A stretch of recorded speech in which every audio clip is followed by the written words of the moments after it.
تزامنا مع اقتراب انتخابات مجالس المحافظات ولتوعية الناخب وتحصين المرشح، تيار الوعد العراقي مكتب كربلاء المقدسة يقيم ندوة حوارية تحت عنوان أساليب القمع الانتخابي، وبحضور نخبة من ناشطي وإعلامي وسادات ووجهاء وشيوخ وشباب كربلاء، حيث قدم الندوة الإعلامي حيدر هادي. وبعد أن رحب بالحاضرين وبين أهداف الندوة، دعا المهندس حمزة القريطي مدير مكتب كربلاء لتيار الوعد العراقي الذي بدوره أثنى على جهود الحاضرين ورحب بتواجدهم ووعدهم بمزيد من الندوات لتوعية المواطن. ثم فتح باب المداخلات بين الحاضرين، حيث علق كل من الأستاذ الدكتور حميد الهلالي مبينا أساليب القمع الانتخابي واستغلال المال السياسي والتزوير وغيره، كما أثنى على دور الشباب في العملية السياسية، كما وقد عرض الأستاذ محمد أحمد خطة مفصلة للتخلص من أساليب القمع الانتخابي. من جانب آخر، أوضح الإعلامي أحمد خضر الخفاجي كواليس الصندوق الانتخابي وما يدور في الغرف المظلمة كونه مراقب دولي. أقام مكتب تيار الوعد في كربلاء ندوة حوارية حول أساليب القمع. هذه الندوة جمعت أغلب ناشطي ومثقفي وأكاديميين في كربلاء المقدسة لمناقشة أساليب القمع الانتخابي. طبعا هذا واحدة من أهم المواضيع، واليوم من خلال الندوة سلطنا الضوء على أهم أساليب القمع الانتخابي اللي يتعرض لها الناخب العراقي أو سواء المرشح السياسي. فبالتالي اليوم المرشح والناخب العراقي يتعرض لعمليات قمع كبيرة. واحدة من هذه العمليات القمع التي يتعرض لها هي دفعة باتجاه المقاطعة، وبالتالي تنازل عن أهم حقوقه وهو حق المشاركة السياسية سواء في الانتخاب أو في الترشح. فبالتالي اليوم المواطن يتعرض لعمليات قمع، واحدة من أهم عمليات القمع هي دفعة باتجاه المقاطعة، بالإضافة إلى استغلال المال السياسي، بالإضافة إلى استغلال النفوذ أو تعبئة المجتمع طائفيا أو عقائديا أو اجتماعيا. كل هذه العوامل ممكن ترخيصها وتسميتها بأساليب القمع الاحتجاجي، بالإضافة أنه النخب والأساتذة والأكاديميين أثروا النقاش بنقاط كبيرة ناقشت أساليب القمع الاحتجاجي الذي يتعرض له الناخب العراقي في العراق. أقيمت جلسة حوارية نقاشية ضمت مجموعة من الأكاديميين والمثقفين والوجهاء وأيضا من خارج محافظة كربلاء. الهدف كان منها توعية الناخب وتوعية الشارع العراقي بآلية العمل الانتخابي وتعريفهم بمهام المرشح الذي سيخوض الانتخابات وما هي واجباته ومهامه من أجل أن يمثل صوت الشعب وأن يمثل تحت قبة البرلمان. هنالك واجب تحدث عنه الحاضرون على الكل سواء رجل الدين والمثقف والأديب والكاتب أن يتجه لتوعية الشارع وأن يدفع بموضوع الانتخاب والاتجاه الديمقراطي بدل من الطريق الاحتجاجي. اليوم الطريق الاحتجاجي قد أنهى دوره وأكمل الهدف.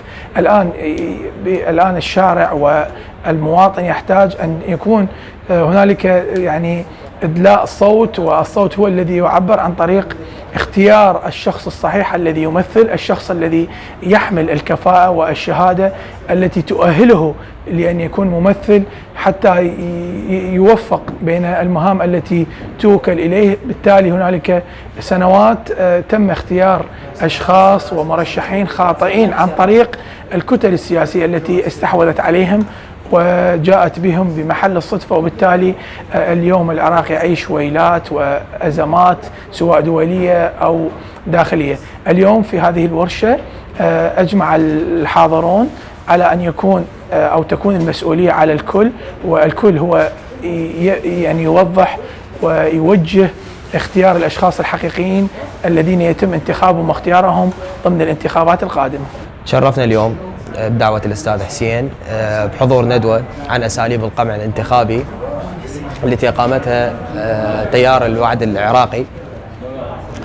طبعا طرقنا لعدة مواضيع كان من ضمنها أنه دور تشرين في حل مجالس المحافظات. بصفتي كرجل قانون قدمت الحقيقة اللي قد تكون مغيبة على أغلب العالم اللي موجودين، التي هي أنه مجالس المحافظات قد حلت قبل المظاهرات، قبل ثورة تشرين بشهر السادس تحديدا. ذلك لأنه يعني بشكل مبسط انتهت الفترة الأولى لمجالس تشرين، بالنتيجة لما جددوا الفترة الثانية وبحكم القانون طبعا ممكن أن تجدد، لكن دورة ثالثة لا يجوز. فحلت مجالس المحافظات أو وقفت مجالس المحافظات، وكانت عبارة عن تسيير أعمال دون التصرف المالي. لما تقدمت ثورة تشرين الخالدة طبعا، وإحنا جزء من عدها يعني بالنتيجة، لما بدأت ثورة تشرين نوهت فقط على مجالس المحافظات بالوقت اللي هي أصلا كانت فيه منحلة. هذا الشيء اللي دائما احنا نحاول كقانونيين انه ننوه او نوجه العالم انه ثورة تشرين كانت ثورة جدا عظيمة، غيرت الفكر عن اغلب الشعب العراقي، غيرت الفكر نحو انه احنا قادرين اليوم نوقف ونجابه الوضع السياسي اللي موجود. لكن للاسف الجهل السياسي والجهل القانوني طبعا خلى ثورة تشرين تتجه الاتجاه ما كان من اللازم انه تتوقف عنده، بس كان من اللازم احنا نشوف المشاكل الموجوده بالدستور. مثلا ماده 126 اللي تقتضي انه توافق 3 محافظات فقط من الاقليم على انه احنا نعدل 15 محافظه. فبالنتيجه شاركت رأينا ويا الندوه ووضحنا انه بعض الاساليب القمعيه التي قد تكون اساليب للناظر من الوهله الاولى، لكن بالحقيقه تضليل اما يكون اعلامي او ايديولوجي بالغالب احنا نستخدم الايديولوجيه العشائريه او نستخدم الايديولوجيه الدينيه.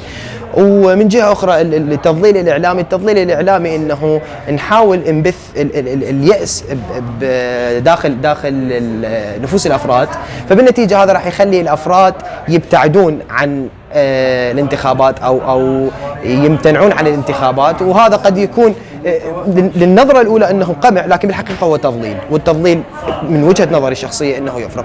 أما بالنسبة للقمع اللي ممكن تستخدم السياسات اللي موجودة، فالقمع هو غالبا يكون قمع بالترهيب أو قمع بالتخويف أصحاب المراكز الوظيفية. نعم، والترغيب أكيد، ومثل ما وضحوا الأخوة اللي كانوا موجودين أنه يكون قبل وبعد وأثناء الانتخابات. بالنتيجة اللي طلعنا به من كل هذه الندوة أنه إحنا اليوم بالشارع العراقي نحتاج